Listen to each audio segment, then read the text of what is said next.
मुझसे पूछा था एक विदेशी विद्यार्थी ने कि साहब ये क्या कहानी है आपके यहाँ कि मीराबाई ने जहर पिया वो बच गई। तो मैंने कहा अगर ये आस्था है कि ये जो मुझे भेजा है ये भगवान कृष्ण ने अमृत भेजा है, अगर अंदर इतनी पात्रता है तो दुनिया के हर जहर को अमृत होना ही पड़ेगा। दुनिया की हर केमिस्ट्री को नतमस्तक होना ही पड़ेगा।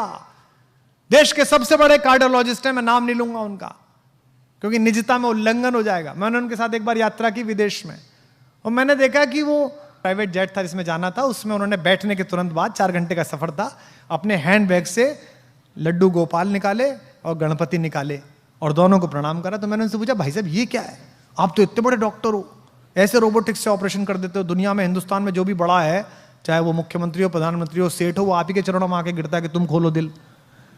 तो ये सब क्या है भगवान जी, आपकी क्या आस्था है इसमें? तो उन्होंने मुझे कहा कि देखो मैंने बहुत ऑपरेशन किए हैं और मैंने अनेक बार ऐसा देखा कि सब कुछ ठीक था, कोई प्रॉब्लम ही नहीं थी, और मुझ जैसा डॉक्टर था और पूरी बैटरी डॉक्टर्स की लगी हुई थी और मैं कुछ नहीं कर पाया, मेरे सामने से आदमी निकल गया। और कई बार मैंने ऐसा देखा कि आदमी ऐसा है कि इसको तो कोई नहीं बचा सकता, मुझ जैसे 650 लग जाएं, और मैंने कुछ नहीं किया, बस कोशिश शुरू की थी कि वो आदमी बच गया। तब मुझे पता लगा कि मुझसे और मेरे ज्ञान और मेरी क्षमता प्रतिभा से भी ऊपर कोई ताकत है जो दुनिया को चलाती है, जो दुनिया के बारे में तय करती है।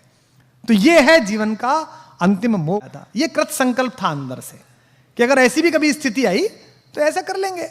कहीं 4 बाद लाइन सुनाएंगे, एक गीत सुनाएंगे, आदमी सुबह का खिलाएगा, दूसरे गांव जाके दूसरा सुनाएंगे, वो खिलाएगा, कोई कपड़े सिलवा देगा, जीवन चल जाएगा।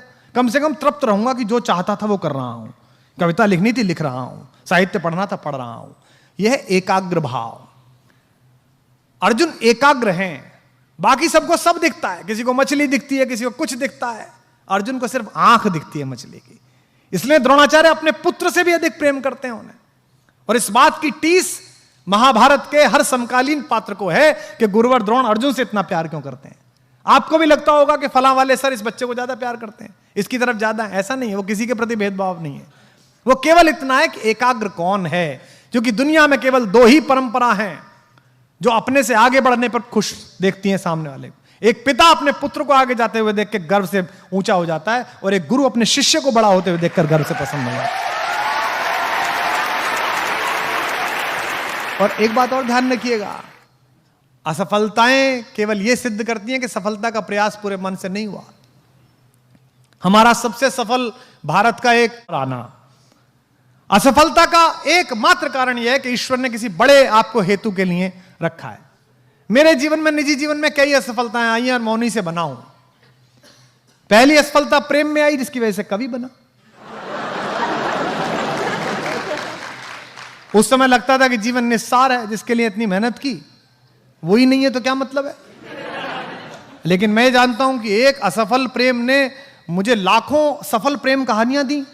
ऐसे ही जीवन में अनेक बार असफलता आई। राजनीतिक मायनों में देखें तो पिछले महीनों भी एक असफलता आई, लेकिन मुझे अब भी लगता है कि ईश्वर ने किसी बड़े हेतु के लिए निर्धारित किया है। धैर्य आवश्यक है, एकाग्रता आवश्यक है, शायद कोई बड़ा काम भगवान लेने वाला है, या हो सकता है इसी में हित हो। और ये जो दर्शन है भारत का, आपको भी लगता होगा कई बार, लेकिन मुझे पता था कि ये प्रारूप बदलेगा, अगर मेहनत की जाएगी तो कुछ होगा। क्योंकि किसी शिक्षा संस्थान में नहीं गई। मेरी दादी भी कहती थी मुझसे बचपन में, लाला मन से रोए तो फूटी आंख से भी आंसू निकले।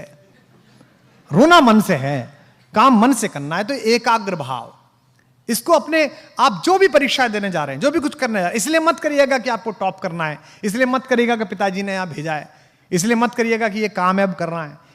और अगर नहीं करना है, मन से नहीं आ रहा कि नहीं करना है, तो कल छोड़ने के बजाय आज छोड़िए कि नहीं करना। फिर ये सोचिए कि करना क्या है। जैसा मैंने बताया ना, द्विज होने का अर्थ यह कि मेरे जीवन का उद्देश्य क्या है, मैं पैदा क्यों हुआ हूं। अगली लाइन में, क्या कहें अहबाब क्या कार्य नुमाया कर गए, बीए करी, नौकर हुए, पेंशन मिली, फिर मर गए। ये क्या हुआ भाई आपका? आपने कितने मित्र पैदा किए, कितने शत्रु पैदा किए, कितने विचार के विरोधी पैदा किए, कितने विचार के समर्थक पैदा किए, कितना संघर्ष किया।